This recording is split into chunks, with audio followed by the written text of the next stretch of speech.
आज हम लोग कथा में प्रवेश करते हैं। पितामह भीष्म अपना जीवन की अंतिम समय पर भगवान के चरण में क्या अर्पण किया। पितामह भीष्म ने जीवन की अंतिम समय पर भगवान के चरण में क्या अर्पण किया, जो हम सबको सीखने की बातें, समझने की बातें हैं। बहुत कुछ इसमें हमारे जीवन के माने प्रकृति जो आचरण में उतरना बहुत आवश्यकता है। भक्तों, आज हम लोग इस बात पर कथा श्रवण करेंगे। पितामह भीष्म अपना जीवन के अंतिम समय पर भगवान के चरण में क्या अर्पण किया। लोग भगवान के पास आते हैं, क्या अर्पण करते हैं? कोई धन, कोई विभिन्न प्रकार के भौतिक ऐश्वर्य, वस्तु आदि आदि भगवान के चरण में अर्पण करते हैं। परंतु भक्तों, यदि जो भी वस्तु हम भगवान के चरण में अर्पण किया, यदि उसमें क्या भक्ति नहीं, प्रेम नहीं, तो भगवान वो वस्तु ग्रहण नहीं करते। ध्यान देना। भगवान ने कहा है सुदामा से, पत्रम पुष्पम फलम त्रयो जो में भक्त्या प्रदच्यति तदं भक्ति प्रहुतम अस्नामि प्रदतात्मना। ध्यान देना भक्तों, प्रकृति में भगवान वस्तु के भूखा नहीं है। भगवान तो प्रेम के भूखा है, भगवान तो भक्ति के भूखा है, भगवान तो भाव के भूखा है। जो वस्तु में जो भाव है, जो तुम वस्तु भगवान के चरण में अर्पण किया, परंतु वो वस्तु में यदि तुम्हारे हृदय में भाव नहीं है और प्रेम नहीं है, भक्ति नहीं है, तो भगवान वो वस्तु ग्रहण नहीं करते। और जो वस्तु तुम भगवान को अर्पण किया, वो वस्तु के अंदर तुम्हारे हृदय से प्रेम है, भाव है, भक्ति है, तो भगवान उसको ग्रहण कर लेते हैं, चाहे कुछ भी क्यों न हो। पत्रम पुष्पम फलम त्रयम जो में भक्त्या प्रदच्यते तदं भक्ति प्रहुतम अस्नामि प्रदतात्मना। भगवान वो वस्तु को ग्रहण नहीं करते हैं।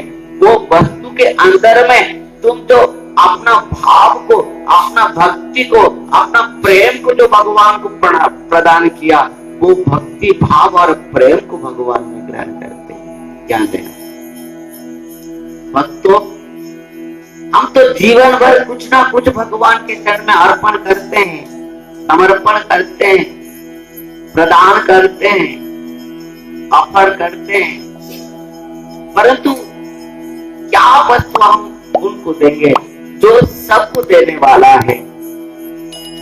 सारे जगत को देने वाले, मैं क्या उनको भेंट चढ़ाऊं। जिसका नाम से आए खुशबू, मैं क्या उनको फूल चढ़ाऊं, मैं क्या उनको फूल चढ़ाऊं। तो ध्यान देना, जो सबको देने वाला है, सारे जगत को देने वाले, मैं क्या उनको भेंट चढ़ाऊं। जो समस्त जगत को देने वाला है, सबको देने वाला है, और जो सबको देता भी है, हम क्या उनको देंगे? सारे जगत को देने वाले हम क्या उनको भेंट चढ़ाएं, और जिनका नाम से आए खुशबू, और उनको हम क्या फूल चढ़ाएं, जिनके नाम में इतना खुशबू है और हम क्या उनको फूल चढ़ाएंगे। भक्तों, बहुत ध्यान देने की बात है, बहुत समझने की बात है। तो यहाँ हम पितामह भीष्म के जीवन में जो अंतिम परिणति, अंतिम स्थिति, अंतिम यात्रा, अंतिम समय के जो जीवन के अंतिम समय की यात्रा में पितामह भीष्म अंतिम तरह से सज्जा में पड़े हैं। और आप सब तो जानते हैं किस प्रकार पांडवों के साथ भगवान वहां पर पदार्पण करते हैं, और भगवान को देखते ही समस्त सब कुछ भूल गए पितामह भीष्म। और पहले तो पांडवों ने और भगवान ने भी पितामह भीष्म के चरण में प्रणाम किया, क्योंकि पितामह बने हैं। भगवान भी प्रणाम पितामह भीष्म से किया, और मन ही मन पितामह भीष्म ने भगवान के चरण में प्रणाम किया। हे केशव, आप बहुत इस दास के ऊपर आपने बहुत कृपा किया है, और बहुत कृपा करके आज प्रकृति में जीव का जो लाभ है, जो लक्ष्य है, जो आवश्यकता है, जो प्रयोजन है, आज आपने मुझे अपने आपका दर्शन के द्वारा मुझे प्रदान किया है। भक्तों, इस प्रकार यदि हमने यदि प्रकृति में देखेंगे, समझेंगे, अनुभव करेंगे, अनुभूति के साथ, तो भक्तों इस प्रकार कि हम क्या देंगे भगवान को। हरि बोल। इसको बंद कर दो, तो आवाज बहुत दूर से आ रही है,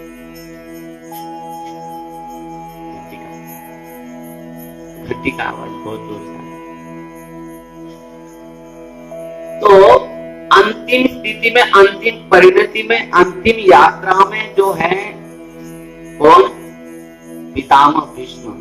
क्या भगवान के चरण में प्रदान किया। भगवान उपस्थित हैं, हमको सीखना चाहिए। हमारा जीवन में हम कहते हैं कि भगवान आप आ जाइए अंतिम समय पर हमारे पास। हम तो बुला तो लेते हैं, तो यदि भगवान हमारे अंतिम स्थिति में, अंतिम परिणति में, अंतिम यात्रा में, अंतिम समय पर भगवान प्रकट हो जाए, तो हम भगवान को क्या देंगे, कैसे स्तुति करेंगे, कैसे क्या उनके चरण में अर्पण करेंगे। वो बात हम पितामह भीष्म से श्रवण करते हुए हमारे जीवन में उतारेंगे, सीखेंगे। सब कहते हैं कि प्रभु हम जब अंतिम मरने के समय पर ना आप निश्चित आना। देहांत काले तुम सामने हो, बंसी बजाते मन को लुभाते, यही गीत गाते मैं तन्नाथ त्यागूं, हे नाथ नारायण वासुदेव। ध्यान काल में आप निश्चित आना। तो भगवान आए तो भगवान को हम क्या प्रदान करेंगे, वो बात हम कहां से शिक्षा करेंगे? पितामह भीष्म से। पितामह भीष्म आंख बंद करते हुए, दोनों हाथ जोड़ते हुए भगवान के चरण में साष्टांग प्रणाम की, और मन ही मन भगवान से कहा, केशव आज मेरे ऊपर आपने जितना कृपा की ना, आज तक मैं तो सोच रहा हूं कि आज तक आपने किसी के ऊपर इतना कृपा नहीं किया। सब भक्त तो कहते कि प्रभु आप अंतिम समय में मेरे पास आना, पर आपने तो मेरे पास आया। केशव, प्रकृति में मैं बहुत भाग्यवान। पितामह के दुख को भगवान ने समझ पाया, क्योंकि भगवान का अंतर्यामी है।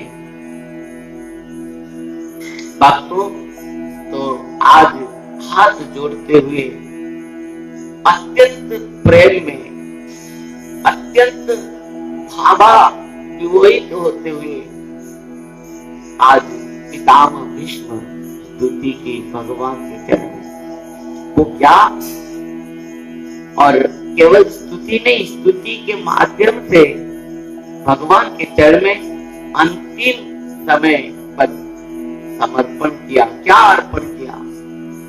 इतिमति रूपकल्पिता वितृष्णा भगवती सात्वत पुंगवे विभुम्नि शशुकमुपगते क्वचित् वैतुं प्रकृतिमुपैषि जद्भवं प्रवाह।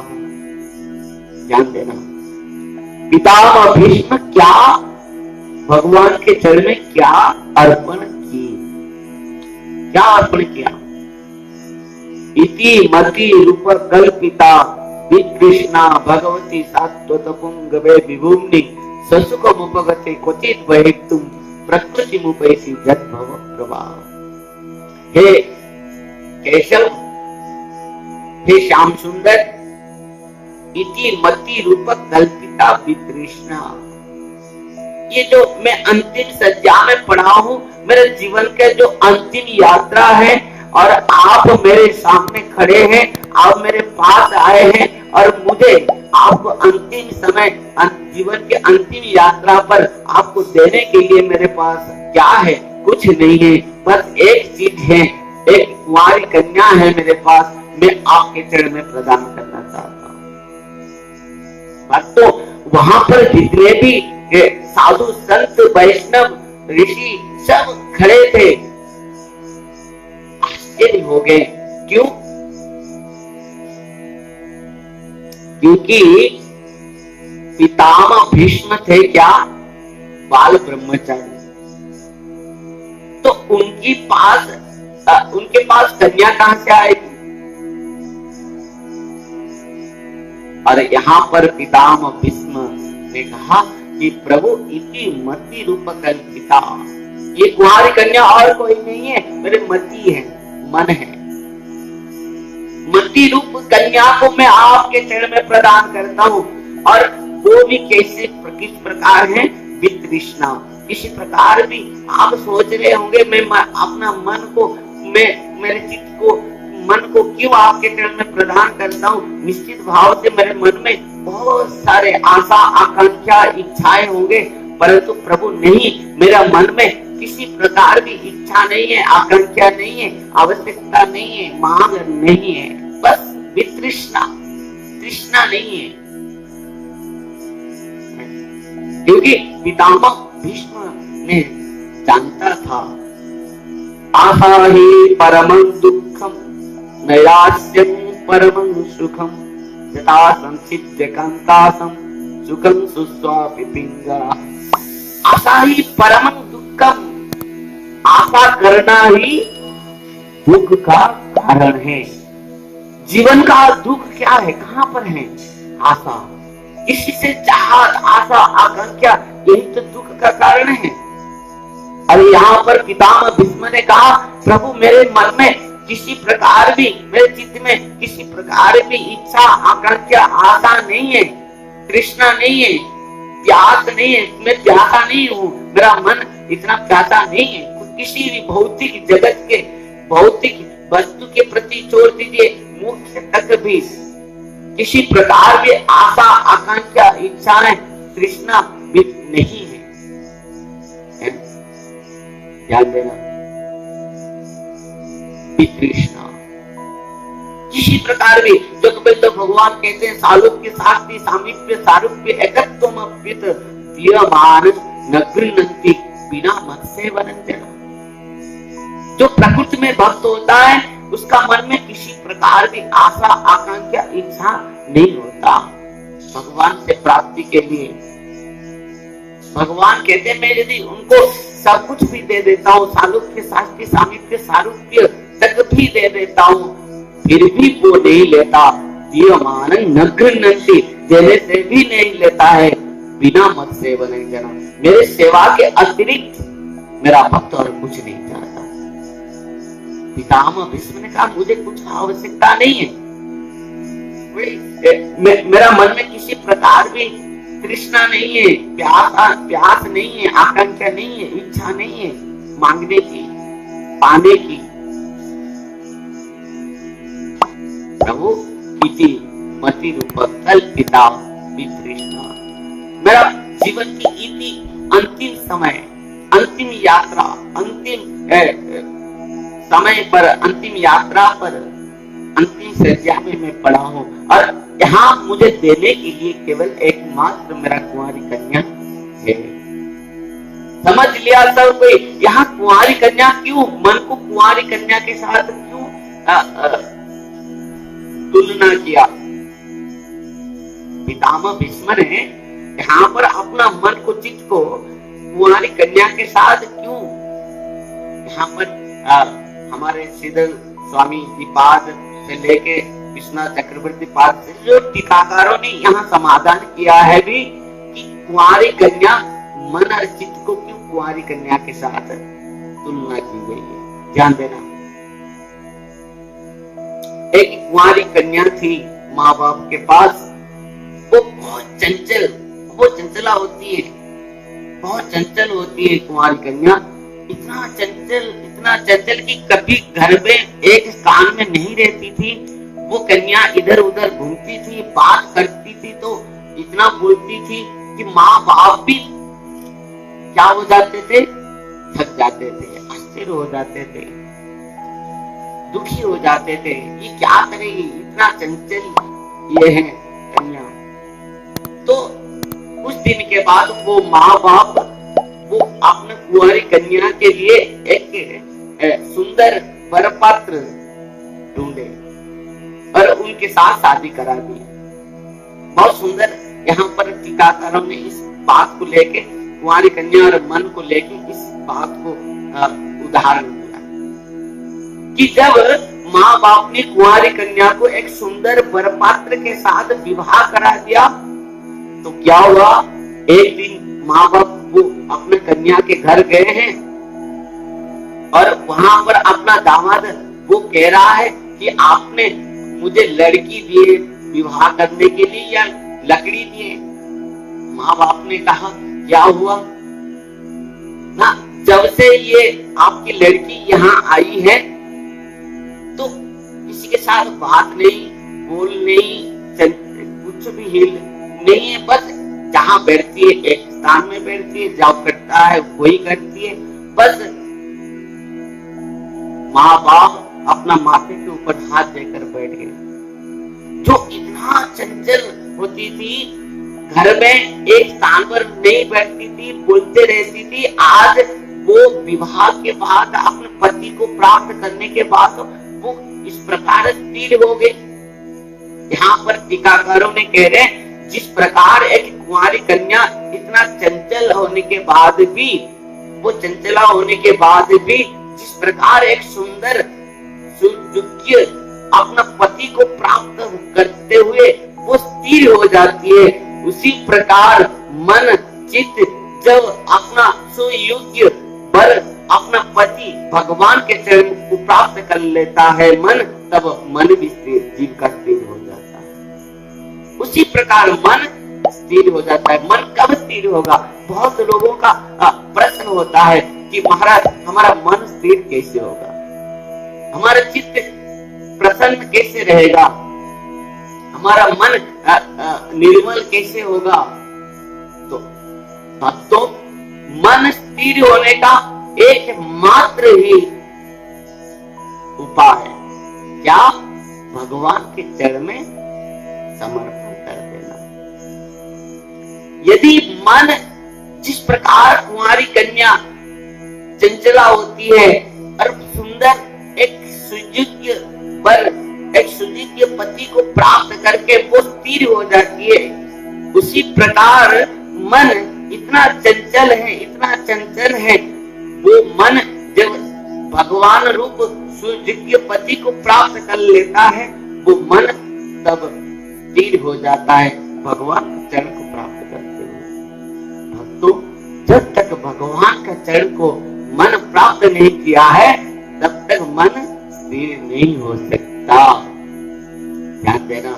इसीलिए पितामह भीष्म ने अंतिम सज्जा पर, अंतिम समय, अंतिम जीवन के अंतिम यात्रा में जब भगवान उनके पास आकर प्रकट हुए हैं, साक्षात भगवान को दर्शन करते हुए पितामह भीष्म ने कहा, केशव, बस मेरा और कुछ नहीं चाहिए, यह तो मेरा जीवन की अंतिम यात्रा है, अंतिम परिणति है, अंतिम सज्जा में मैं पड़ा हूँ, बस मेरे पास और कुछ देने के लिए आपको नहीं है, आपको देने के लिए एकमात्र चीज है मेरा मन, मेरा चित्त। इति मति रूप कल्पिता वितृष्णा भगवती सात्वत पुंगवे विभुम्नि ससुगमुपदे क्वचित वैतुम प्रकृति मुपैसि जद भव प्रवाह। हे प्रभु, हे केशव, इस भव प्रवाह में जीव कितना कष्ट पा रहा है, कितना दुख पा रहा है, कितना क्लेश पा रहा है, केवल चिल्लाता है, केवल, और जहां भी जाता है केवल दुख है। केवल हे केशव, केवल आपका चरण को जो प्राप्त कर लेता है, जो आपके चरण में जो समर्पित हो जाता है, तब वो क्या होता है,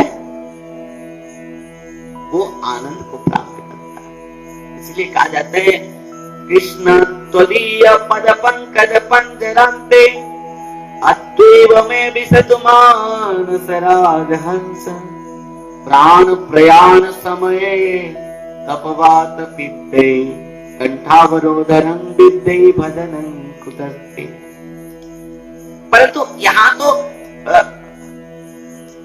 पितामह भीष्म ने अंतिम समय पर अपना मन को प्रदान की है, परंतु यहाँ तो भक्त कह रहा है कि कृष्ण त्वदीय पद पंकज पंजरांते अद्वैव में विसतु मानस राजहंस। मेरा मन रूप राजहंस, मन रूप राजहंस को आपके चरण रूप पिंजरा में बंद करके रख दीजिए प्रभु, क्योंकि ये तो कहीं ठहरने वाला नहीं है। मन इतना चंचल है, हाँ, मन इतना चंचल है, कहीं ठहरने वाला नहीं है।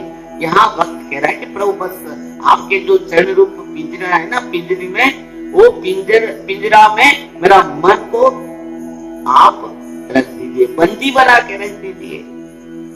क्योंकि गोस्वामी तुलसीदास ने कहा है कि मन कुत्ता घर घर फिरे। मन क्या है? गोस्वामी ने कहा है कि मन कुत्ता है। यदि मन को भगवान के चरण में लगा दिया तो ठीक है, वो भगवान का बन जाता है, परंतु वो मन यदि भगवान के चरण में, संतों के चरण में, गुरु के चरण में नहीं लग पाया, उनके सेवा में, उनके चिंतन में, उनके भजन में नहीं लग पाया, तो वो मन कुत्ता जैसे घर घर फिरेगा, इसके पास उसके पास, इसके पास वहां जाएगा, ये खाएगा, वो करेगा। भौतिक जगत में, भौतिक चिंतन में, भौतिक कार्य में वो मन लग जाएगा, और उसके बाद वो अंतिम में जीव को नरक को ले जाएगा। मन एव मनुष्यण कारण बंध मुख्य बद्धं तु विषयासक्त मुक्त निर्विषय मन। उपनिषद में कहा गया, मन एव मनुष्यण कारण बंध मुख्य। बंधन और मुक्ति का कारण कौन है? मन तो है। जीव का, मनुष्य का जो एक संसार बंधन है, वो कारण क्या है? मन है। और क्या हो सकता? मन ही तो सबका मूल कारण है। जहां जीव अपना मन को लगा दिया, मोह में आ गया, ममता आ गया, वो मन उस संसार के जो बंधन है, संसार के जो अपना संबंध है, पति पत्नी पुत्र कन्या आदि समस्त संबंध है, वो मन जब वो बंधन में आ जाता है, तब वो बंधन में पड़ जाता है। जिस प्रकार हाथी है ना, हाथी आप देखें वो कितना शक्तिशाली है, परंतु वो जाल में कैसे पड़ जाता है आप जानते हैं? केवल स्त्री के लिए, पत्नी के लिए, हस्तिनी के लिए उसको पकड़ा जाता है कि हस्तिनी को दिखाते हुए स्त्री हाथी को दिखा के हाथी को क्या किया जाता है? जाल में फंसा दिया जाता है। उसी प्रकार वो हस्ती और कोई नहीं है, वो हस्ती हम सब हैं और संसार है जाल, और हमको पत्नी को दिखाते हुए इस संसार बंधन में जाल में फंसा दिया जाता है। और जब हम फंस जाते हैं तब क्या होता है? तो नारी विवश नर सकल गोसाई नाचत नटमर कटके नाच। गोस्वामी ने कहा है मरकट जैसे नाचता है, जिस प्रकार बंदरिया नचाता है मरकट को, इसी प्रकार पत्नी पति को, स्त्री पति को नचाती है और संसार में नाचता है और बंधन में आ जाता है। परंतु पितामह भीष्म तो साधारण कोई नहीं है, वो ब्रह्मचारी है और उन्होंने अंतिम समय पर क्या दिया भगवान के चरण में? मन इति मति रूप कल्पिता वितृष्णा। मन भी खाली नहीं दिया, वितृष्णा तृष्णाहीन मन दिया है। भगवान के चरण में मन लगाओ, मन दो। इसका मतलब नहीं कि तुम्हारा मन में जो चाहत उसको मांगो ना। पितामह भीष्म ने यहाँ वितृष्णा कहते हुए कहा कि मन को देना भी चाहिए, और इस प्रकार मन को देना चाहिए, शुद्ध मन को देना चाहिए, जिस मन में किसी प्रकार की कामना, वासना, आशा, इच्छाएं कुछ नहीं होगा। ऐसा मन को प्रदान करो, निर्मल मन। निर्मल मन जो सो मई पावा, गोस्वामी ने कहा है। जो प्रकृति में निर्मल मन है वो मन के द्वारा मुझे प्राप्त कर सकता है। इसका मतलब आप कहोगे कि पितामह भीष्म अंतिम सज्जा में, अंतिम समय पर, अंतिम यात्रा में मन को भगवान के चरण में प्रदान किया, अर्पण किया, तो कुछ मांगा नहीं, आशा नहीं थी, इच्छा नहीं था। हाँ, मांगा भी है, आगे बढ़ते हुए हम श्रवण करेंगे। परंतु मांगा क्या? बहुत लोग कहते हैं भगवान को कुछ मत मांगो। मांगना ये गलत है, भगवान से मांगो, पर भगवान से मत मांगो, भगवान से भगवान को मांगो। और यहाँ पर वही बात पितामह भीष्म ने मांगा है। क्या? पितामह भीष्म ने कहा, प्रभु ललित गति विलास बलगुहास्य प्रणय निरीक्षण कल्पित रुमाना कृतमनुकृतवत्य उन्मुदांधा प्रकृति में अगन के रजस्य गोपबद्धो। पितामह भीष्म ने जो कुछ मांगा है, माने यहाँ पर इस श्लोक में पितामह भीष्म तो गोपी भाव को प्रकट कराते हैं। गोपबद्धो, प्रभु आपको पता है जब आप छोटे थे, ब्रज में थे, गोपियां ने आपको दर्शन करके, आपके जो रूप, जो छटा, आपके जो लीला, आपके जो नृत्य, ये सब दर्शन करके गोपियां कितना आनंदित हो जाते थे। वो ललित गति विलास बलगुहास प्रणय निरीक्षण कल्पित रुमाना। आहा, वो राधा रानी, वो गोपियां, वो सखियां, आपका जो नृत्य, आपका जो हास्य परिहास्य, आपका जो वो छटा, मुस्कुराहट, ये दर्शन करके वो कितना आनंदित होते थे। गोपियां कहते थे, कन्हैया लाला, कन्हैया नाच ले। तो कन्हैया कहता था, गोपी में नाच तो तू क्या देगी? गोपी कहती थी, तू नाच, कन्हैया तुम नाचोगे तो हम तुझे छाछ पिलाएंगे, तुझे हम मक्खन खिलाएंगे, छाछ पिलाएंगे।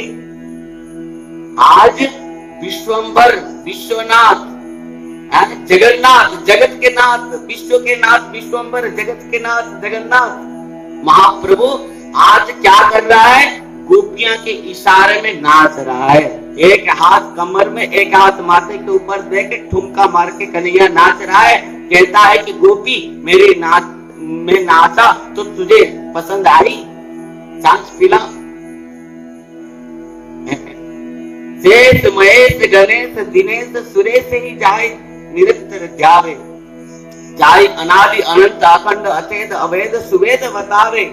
नारद शेष को व्यास रटे पचियार तत्व पुनि पार न पावे, ताई अहिरी की छो अरिया छतिया वर छाछ पे नाच नचावे। वो आज गोपियां के इशारे में आज वो नाच रहा है।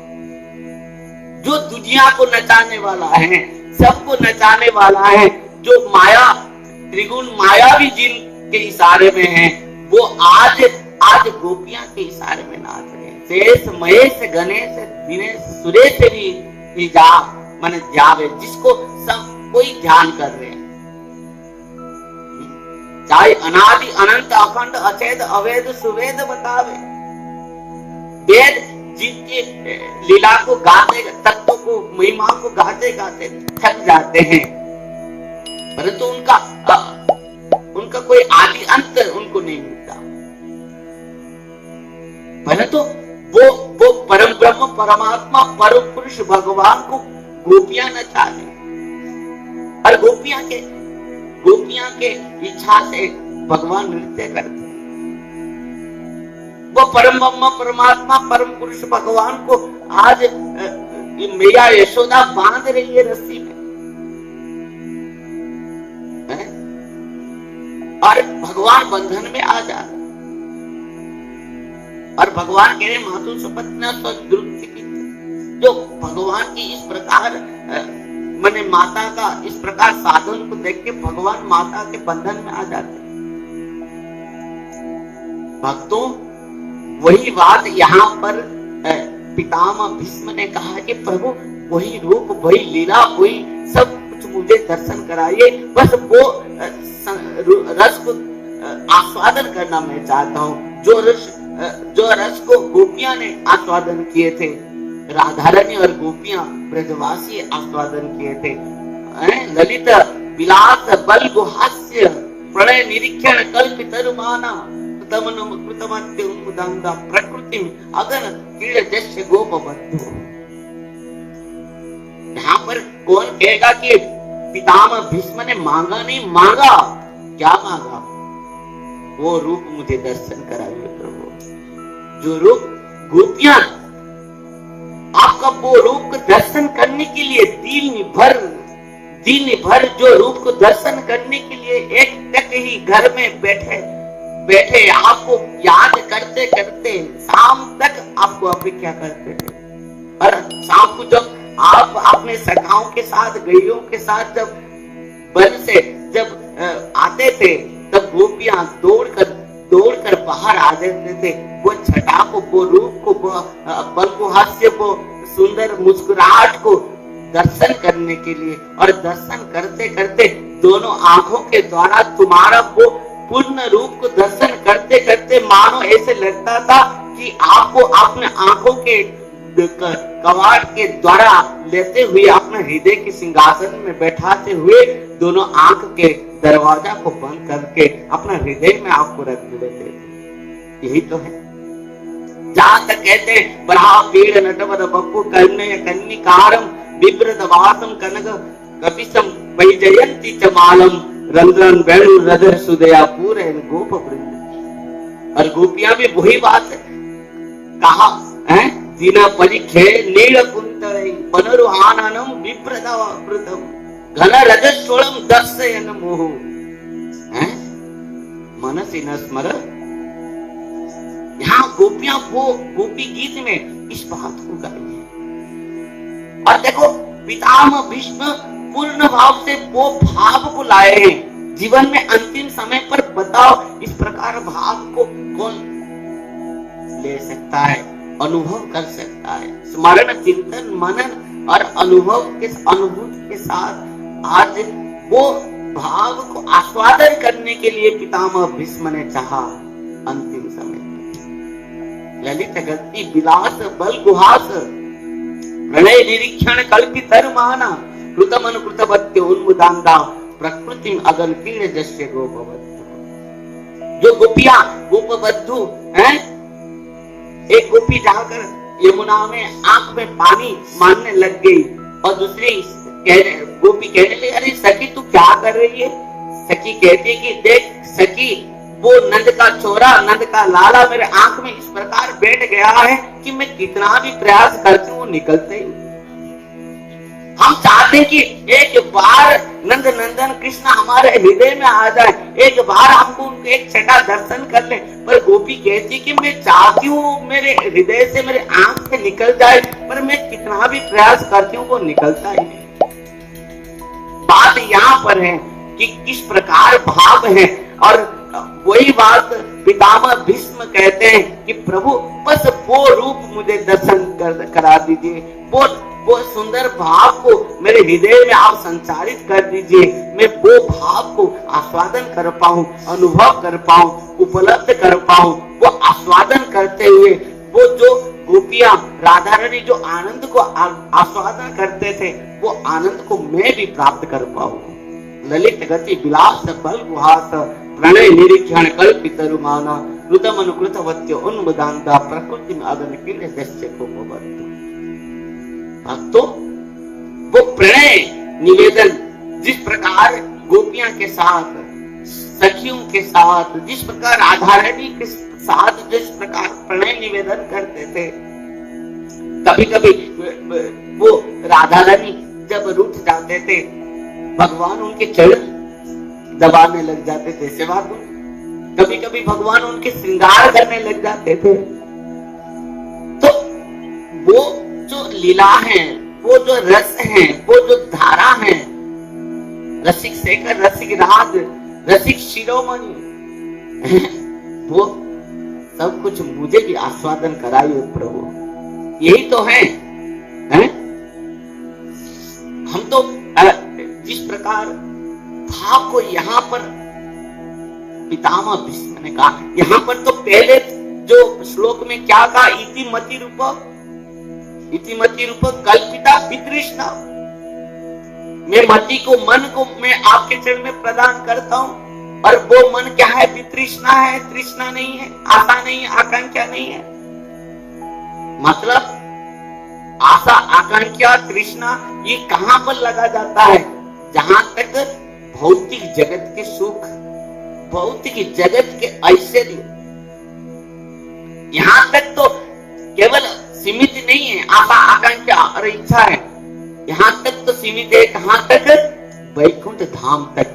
सालों के साक्षी सामीप्य सारूप्य एकत्वमत्व, जितना भी भगवान का वैकुंठ धाम को जो मुक्ति प्राप्त करके जाते हैं, भगवान के लोक में वास करना, भगवान के स्वरूप को प्राप्त करना, सालों के साक्षी सामीप्य सारूप्य उनके ऐश्वर्य को प्राप्त करना, इस प्रकार समस्त प्राप्त को भी भक्त क्या करता है? तुच्छ कर देता है। प्रसाद में शुभदा मुख्य लघुताकृत सुदुर्लभा चंद्रानंद विशेषात्मा श्री कृष्ण आकर्षण जैसा भक्ति रसामृत सिंधु रूप गोस्वामी पास में कहा।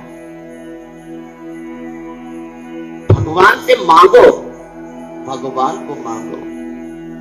आप चाहिए आपकी लीला को दर्शन करा दो प्रभु, आपको समस्त रस को मुझे आस्वादन करा दो प्रभु, मुझे और कुछ नहीं चाहिए, मुझे कुछ नहीं चाहिए, बस आप चाहिए। आपका वो रूप, लीला, गुण हर समय दर्शन होते रहे, आपका वो लीला को मैं बस अनुभूति के साथ, उपलब्ध के साथ वो आस्वादन कर पाए, वो मांगा।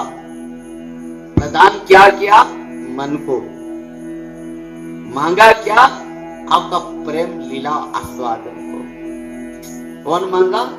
पितामह भीष्म। क्योंकि जो भक्त है ना, वैकुंठ धाम को भी तुच्छ मानता है। एक बार ब्रजवासियों ने कहा, कन्हैया तो तेरा वैकुंठ धाम को हमको दर्शन करा दे। भगवान ने कहा तुम वैकुंठ धाम दर्शन करोगे? हाँ। ले गया ब्रह्मांड घाट में, सबको डुबकी मार दिया, कहा डुबकी मारो, सबने डूबा तो जाकर पहुंचे कहा? वैकुंठ में। ग्वाला तो है ही, एक एक लाठी पकड़ कर रखे हैं, और वैकुंठ धाम में सब कोई चतुर्भुज है, द्वारपाल से लेके सब कोई चतुर्भुज, शंख चक्र गदा पद्म धारण करते हुए जिसको देख रहा था, अरे ये हमारा कन्हैया का नहीं तो। अंत में एक सखा ने कहा देख देख वो सिंहासन के ऊपर कौन हमारा कन्हैया बैठा है। आप देख रहे हैं सब चतुर्मुख ब्रह्मा आदि हजारों मुख ब्रह्मा तक, शंकर से लेके शेष जी तक सब कोई स्तुति गा रहे हैं, दूर दूर से खड़े होते हुए। जब ये ग्वाला ने देखा कि हमारे कन्हैया तो यहाँ बैठा है सिंहासन के ऊपर, वो तो आदत है ना वन में जंगल में, अरे कन्हैया भैया कन्हैया कहते हुए जैसे ही दौड़ने लगे, द्वारपालों ने रुको यार, कन्हैया कन्हैया क्या कन्हैया, जो कहना है जो स्तुति करना है यहीं पर खड़े होकर करो। ग्वाला जितने भी गए थे ब्रजवासी वैकुंठ धाम सब रोने लगे, भैया कन्हैया हमारा तो ब्रज सही है, तेरे साथ हम खेलते हैं, तेरे साथ हम खाते हैं, तेरे साथ हम सोते हैं, झगड़ा भी करते हैं, लड़ाई भी करते हैं, जब तू आ जाता है तो तुझे घोड़ा बना के तेरे ऊपर बैठ जाते हैं, पर यहाँ तो तेरा पास भी हम नहीं जा पा रहे, तेरा वैकुंठ लोग तू ही रख, हमारे लिए तो हमारा ब्रज ही सही है। और जैसे ही आंख बंद करते हैं और ग्वाला आकर ब्रज में पहुंच जाते हैं, भगवान कहते हैं कि अच्छा मेरा वैकुंठ धाम तुमको कैसे लगा?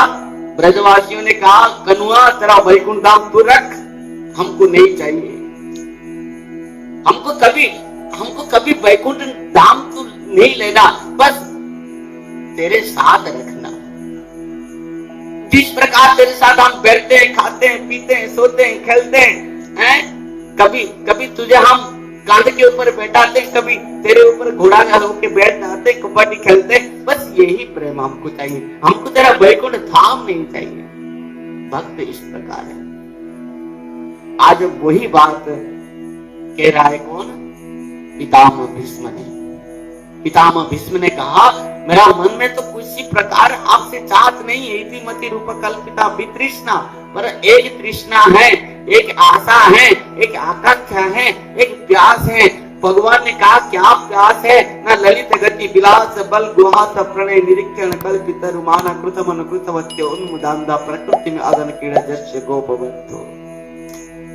जो रस को गोपियां गोपबद्धु सब आस्वादन किया है, वो रस को मुझे प्रभु आप आस्वादन करा दीजिए। आपके बिना जिस प्रकार मछली जल के बिना है, उसी प्रकार गोपियां तो आपके बिना नहीं रह पाते थे। जब आप चले जाते थे वन में, तब गोपियां के एक एक पल किस प्रकार अपना घर में निकलती थी। एक गोपी अपने ससुर जी सास जी बैठे हैं खाने के लिए, भोजन के लिए, गोपी रोटी बना रही थी चूल्हे के पास, और श्याम सुंदर जाकर बैठ गए। श्याम सुंदर के हाथ को पकड़ के गोपी बात करने लगी। उधर ससुर जी ने कहा बहू रोटी ला, बहू और क्या है? बहू तो यहाँ पर बैठकर बात करने लगी है। सास जी पीछे आकर देख रही है, कोई नहीं है, पर भाभी जैसे बहू बात करती है बैठ के। देखो किस प्रकार उनका जो पूर्ण भाव जो है, जो महाभाव जो है, प्रेम जो है कृष्ण, और उनको एक मुहूर्त भी नहीं लगता था कि कृष्ण हमसे अलग है। जब प्रेम परिपुष्ट हो जाती है ना, तब मिलन और जो विच्छेद, हर समय एक पल भी मिलन और एक पल के बाद विच्छेद पर फिर मिलन, ये अनुभूति होने लग जाती है। उसी भाव होता था गोपियां के जीवन में।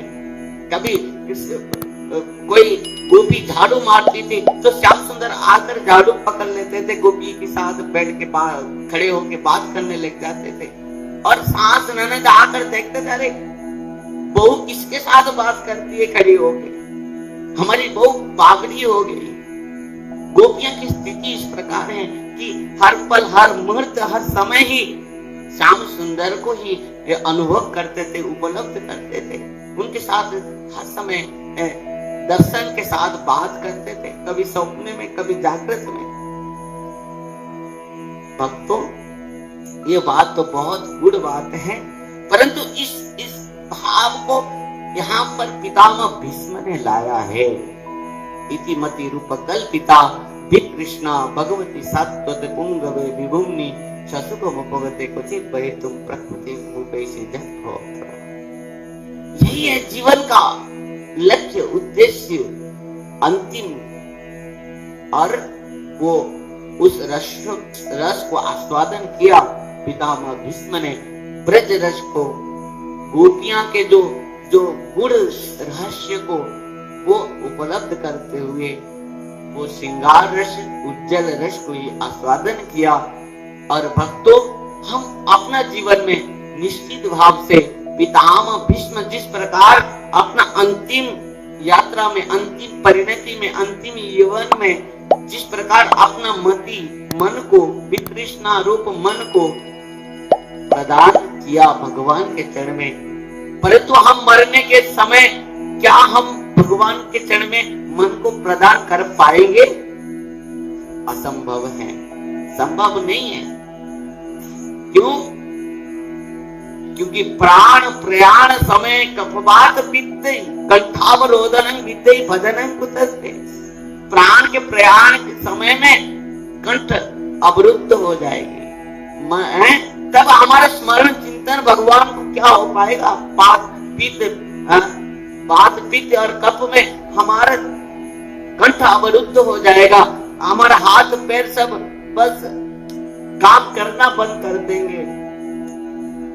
हमारा मन तब भगवान के चरण में क्या लगेगा? आज ही कृष्ण त्वदीय पद पंकज पंजरांते अद्वैव में विसतु मानस राजहंस।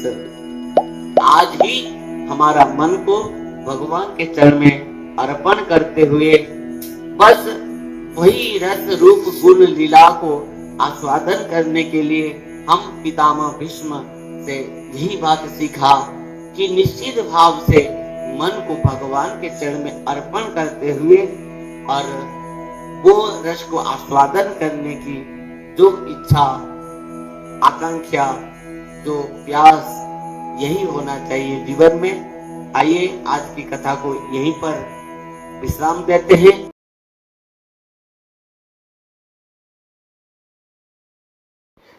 सब्सक्राइब कीजिए श्रील भक्ति संबंध भिक्षु महाराज यूट्यूब चैनल को और साथ ही साथ दबाइए इस बेल की आइकॉन को ताकि आपको मिल सके हमारे लेटेस्ट अपडेट सबसे पहले।